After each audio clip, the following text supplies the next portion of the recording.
Good afternoon, everybody, and welcome to the June 5th, 2025 Public Safety Meeting. In taking attendance, Councilmember Brennan's here, Supervisor Cassidy-Dorn's here, I'm here, Deputy Chief Twitty's here, Lieutenant Brenny's here, Town Attorney Finnan's here, Comptroller Parks is here, and we're good. First order of business is a motion to accept the May 1st, 2025 meeting minutes. Do I have a motion? Do I have a second? Second. All those in favor? Any opposed? And that carries. Operationally, we're just putting this out as a reminder. We have the 9 p.m. routine reminder that we put out through Facebook.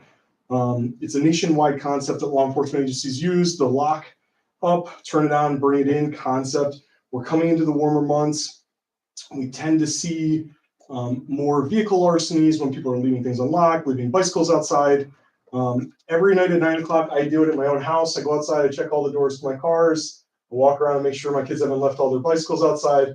I bring everything inside and make sure all my doors are locked. And that's just a concept. It's a basic thing that can help not only our agency, but our community deter crime. When we're not giving people opportunities, there's less crime that's committed. And in conjunction with that, as a reminder, on the town website under the PD page, we have a vacation notification form that has been there since the beginning of time. You go in, you auto-populate all of your information to include your address, your name, points of contact, when you're going to be away, things of that nature. And then internally, we have a list of these things whereby patrol officers have access to them so they can give a little extra attention to the residences while people are away on vacation, and just highlights that area a little bit more so we understand what's going on in the neighborhood.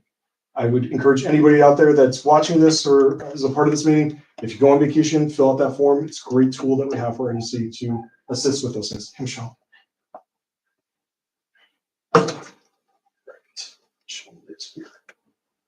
Under fleet equipment, our new 603, it's actually been completed upfitting through Bearcom. It is here. Looks amazing. It was a pretty quick turnaround. As folks will remember, we had done a request for proposal out through, or excuse me, ARPI out through, and they were the only ones we did sign on with them to upfit our vehicles. So far, so good. First car's back in a really timely fashion. It looks great. So we're happy that we're working with them, and we're going to continue to get our vehicles upfit them through them as we move forward. Also under fleet equipment, I still have on the agreement with National Grid. This is in regards to the LPRs that we're attempting to put up.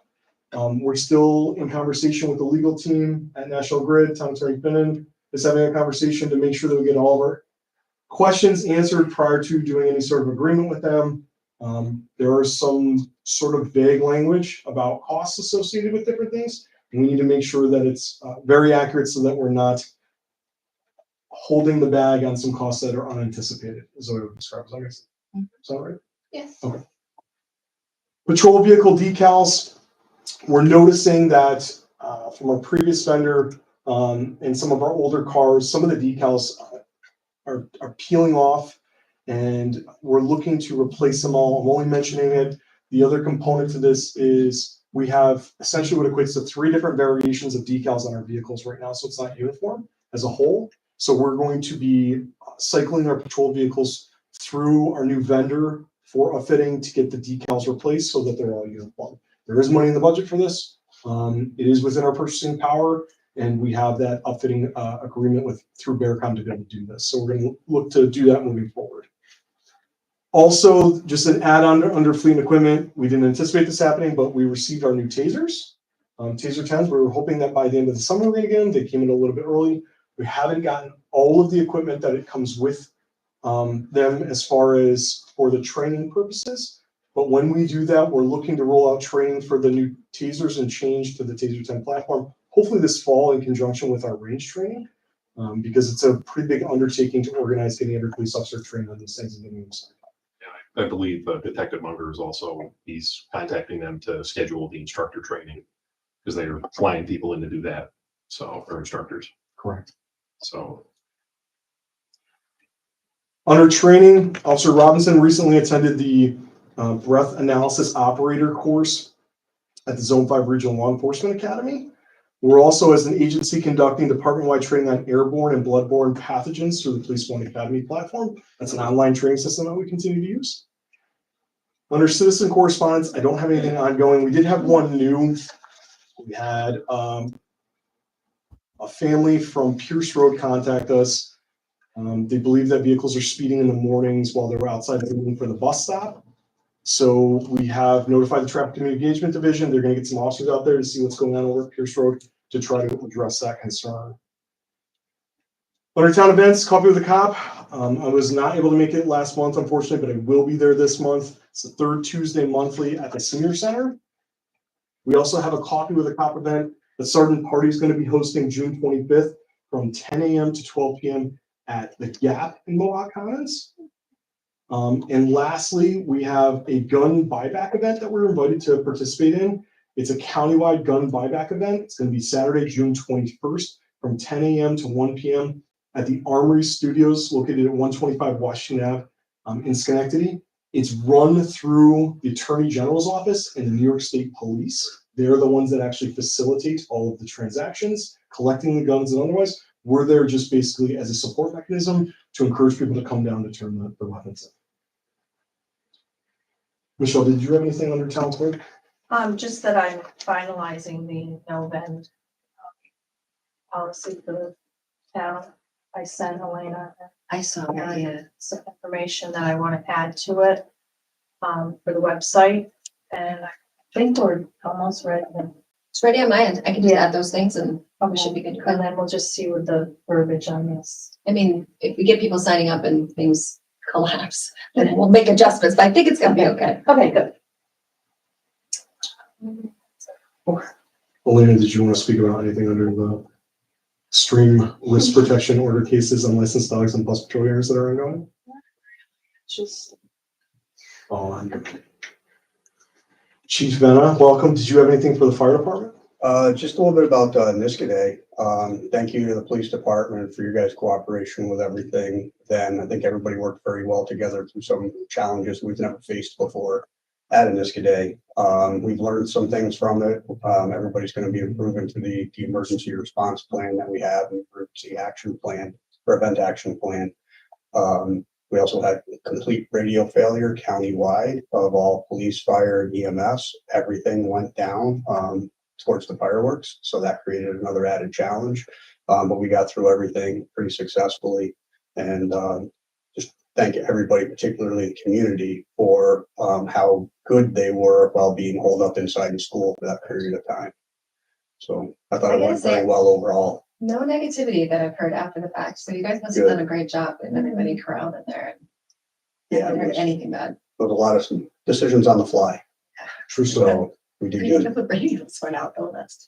Yeah, scared us a little bit too. I think my text message to the town supervisor was, all things considered, it went very well. Yeah, Because there was a lot going on that we never encountered before. Right? Yeah. So yeah, and I think we all worked very, very well together to accomplish the goals we needed to. That's all I got. awesome. Under school district, the school resource officer conversation is still ongoing. I'm just going to mention out loud the COPS grant. Kara, the comptroller, and I are working diligently to get access to the grant system. We think we may have finally gotten there. It took us a couple days. When you transition in terms of staff members throughout municipality, sometimes there has to be things that are changed on the fly, and they're not always in your control, right? And it's something that we had to work through, but we got through it together, and hopefully we're going to have access to it and begin attempting to write that grant in anticipation of possibly implementing a school resource officer program, re-implementing it back in the school district, which was approved through their school budget for this upcoming year. Under personnel, we are currently reviewing resumes for potential lateral candidates. Unfortunately, we're not going to be able to put anybody into the academy. We didn't have candidates early on in the list that were viable or that had interest in becoming police officers, which is not to me at all. They take a test, but they don't necessarily actually want to follow through after they take the test and they score. However, we do have a potential lateral candidate that we're currently doing a background check on. And hopefully it's possible that we get it on for this meeting, but it may have to be for the July meeting that we look to appoint that person if they successfully complete the remainder of the background check. Under other, I still have the town event application for road closures. Town attorney, town supervisor, myself spoke about it this morning. We're gonna get together and get that language done, if you will, to try to call for a public hearing on that. And then lastly, I had the town of Niskuna local law with regard to airsoft and BB guns. We just need to finalize that regarding how we're gonna implement that language. I know Elena was working on how we can do that. So that's all I have. Did anybody have anything else? I just have one brief update for citizen correspondence. I can't remember if this is on the agenda or we just talked about it. Tara from Lang's Pharmacy, we talked about the vehicles that are driving where they're not supposed to. We talked about that last week, right? We did, so we talked about doing the flower pot, but they're looking at, we're just getting the permission from the co-op. They have 2 garbage cans out there, so we're gonna try to relocate one of them in an opportune spot to dissuade people. So you can get around it if you had a cart or something else that needed to get through there, but you couldn't get a cart through there. So that's gonna be the solution, and it will save us like $1,500. So who knew planners were so expensive? That's it. That's for the cars coming through that triangle area? This is where, so if you're looking at the co-op, the 2 doors going into the Yeah. co-op, on the right-hand side, it's, what do you call that? Smoothed into there's no curb there. Good transition. It's a huge no curb area. The other side has a curb because that's where the section starts. We had drivers that were, I don't know, it had to be in the snow is all I can think of, is they were driving through thinking that was an entrance into the parking area. Yeah, like I mentioned something, I don't recall a single call that we've gotten for this happening. So if they're seeing it, they're not calling us. That's probably Yeah. it, because they put out they have like those skinny cones out now to try to, get in the way. So I'm sure they just dealt with it that way, but then there's complaints that they don't look great and we just spent all this money making it look good. So how do we make it look better than just having like random cones out there? So.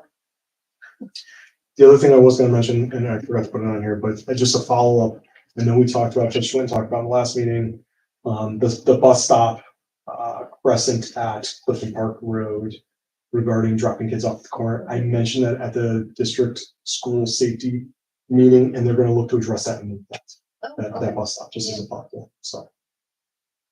But that's all I have. Does anybody else? No? So I just need a motion to adjourn. Second. All those in favor? Thank you, everybody, for attending. That concludes this meeting. The next meeting. Oh, I had June 5th. That's the wrong day. Before we go, what else do you remember? You're looking for it before finance in What July? one was it? The Yeah, it's weird. July 15th. Just, finance committee is the 8th. No, it's the following week. So we still have it on both then. Oh, no, police and public safety is the 8th. I'm sorry. That's embarrassing. So we had it on for like the second Tuesday, just because of the way the holiday fell. July 4th is Friday, so in an effort to not clog up the end of the week with meetings for the 4th of July, we just moved it to the following Tuesday. So it was going to be the 8th. That's what's on the calendar. What is gonna be the 8th? You guys. No, I'm not gonna be out of town. That's why we're looking at it before finance on the 15th. Got it. Okay. I'm totally misunderstood that. I thought you were If that- thinking because it's not the first, that's what it would have usually been. So we want to do it the 15th at Right? 5. I won't be here for. The auditors are in here. That's in July, but that's kind of a follow-up, like they They were, won't spend them then. yeah, we weren't sure how much additional time they would need, so. But I have to get the agenda. Mhm.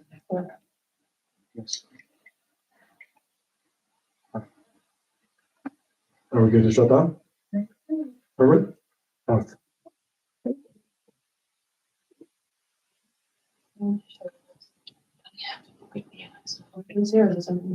No, back this column, are you going to? Public Works?